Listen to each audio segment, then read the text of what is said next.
Police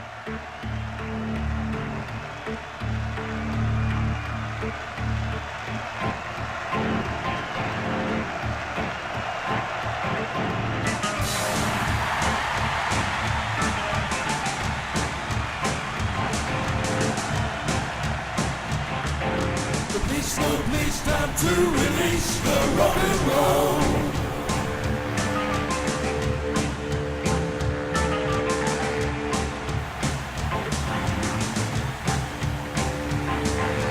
Time is past, the men's too hard, the time is late and it's cold.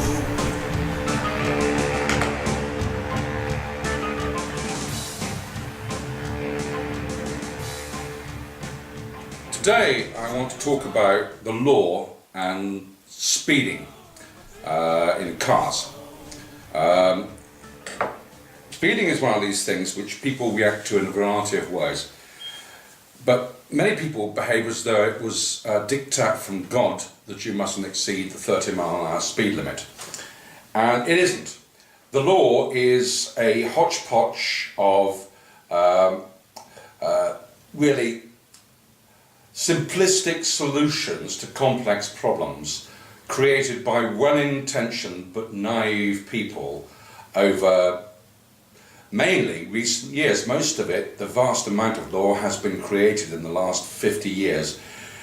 Far less was created in the past. We just have an obsession with creating laws, and lots of them make absolutely no sense, and one of those is the principle of speeding.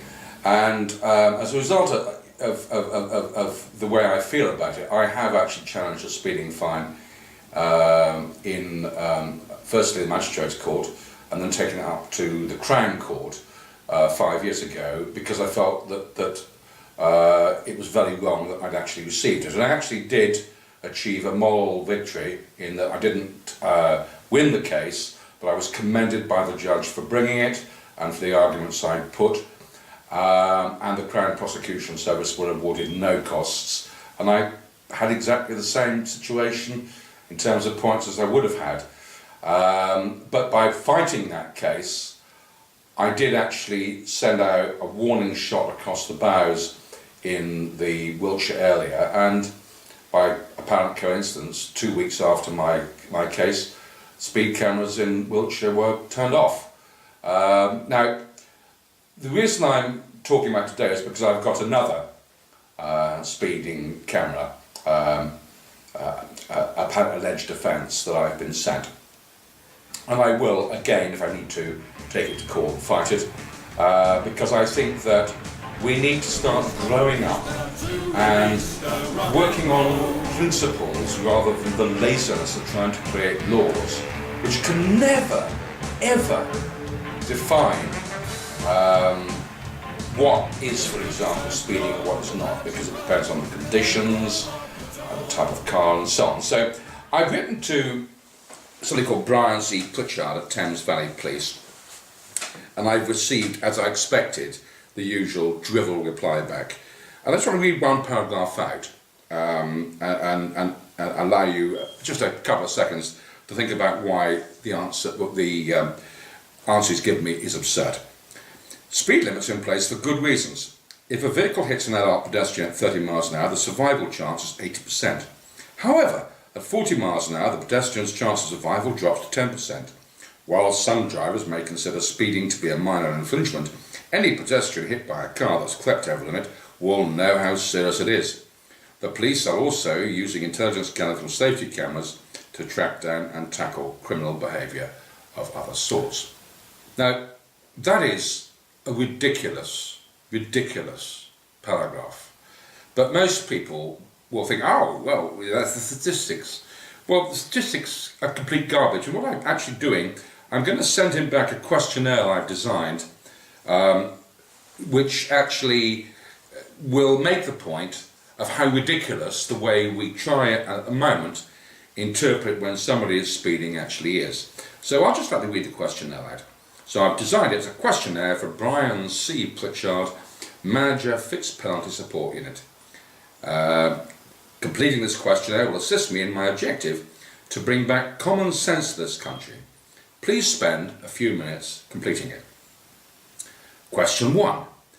If a speed limit in a town is 30 miles an hour on a dry and sunny day with no traffic, what speed do you feel it should be reduced to on a day with very thick fog at night in heavy traffic to maintain safety?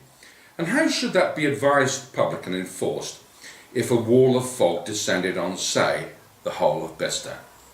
There's space for an answer. Question 2. An old granny is driving at 10 miles an hour in a town, suffers a stroke, her foot slips off the brake and she drives over the child where inadvertently the brake has also slipped on the pram so that the pram has split into the path of the car. Please advise what speed, if any, above stationary would be considered safe by the police in these circumstances and would create the best possible chances of survival for the infant passing under the wheels of the car. And answer again. Question 3. A lad of 16 whose father has just been imprisoned on dubious evidence from the police has stolen a car and drives to a built-up area at 90 miles an hour, ignoring the speed limit. On the rampage he kills 15 people. Please advise how a speed camera or even a patrol with a radar gun would help to prevent the tragedy. Again, you can answer. Either you can or Mr. Pritchard can. Question 4. A first-rate driver paying attention passes through Bicester at 35 miles an hour when a man intent on suicide rushes into the road, throwing himself in front of the car. What speed do you feel he should have been driving at for this situation to be considered safe? Please answer again. Question 5. Are there any circumstances where you would consider the behaviour of a pedestrian should be liable to prosecution, and are there any circumstances where you consider they should be held responsible for the foolishness of their children or themselves, even if it were to lead to their death in front of a car driven by a sensible driver driving in the flow either above or below the speed limit? Question 6. Do you consider that a responsible driver is better served by looking out for speed cameras or patrols or focusing on driving in accordance with the conditions? Question 7. You mentioned that if a vehicle hits an adult pedestrian at 30 miles an hour, the chances of survival is 80%. Is that equally true if they are hit by a 32-ton articulated lorry or a reliant robin? Exactly what weight or size of car produces the 80% statistic? And does it reduce to, say, 0 at 30 miles an hour if it is the lorry rather than the reliant that hits the pedestrian? Question 7a. Following on from your observation that there is an 80% chance of survival if hit by the right kind of vehicle at 30 miles an hour, please tell me how the 20% who die feel about your answer. Question 7b. What are the statistics if a pedestrian is hit by a car at 30 miles an hour if the brakes are functioning at peak performance as the car has been regularly serviced, as opposed to some pile of crap that has not been well serviced, where the brakes were functioning well enough to get through an MOT, but are in fact operating at only 50% of their most effective performance? Thank you for completing the questionnaire, which will help me to assess ways to achieve real solutions to problems like speeding, rather than giving half-witted answers and knee-jerk simplistic solutions which will allow it to appear that something useful is being done. Much of the law is like this, ridiculous. In the end, it's the inability of people, through lack of intelligence, the ability to write proper English and speak proper English, that results in a failure to come up with a simple principle, which is something like, a person should drive responsibly in accordance with the conditions on the road that he feels is appropriate in the flow at the time. In the event that a situation arises whereby damage or injury is caused, the circumstances will be investigated and we may conceivably put in a prosecution if we feel that the evidence suggests that you were not driving in accordance with these principles.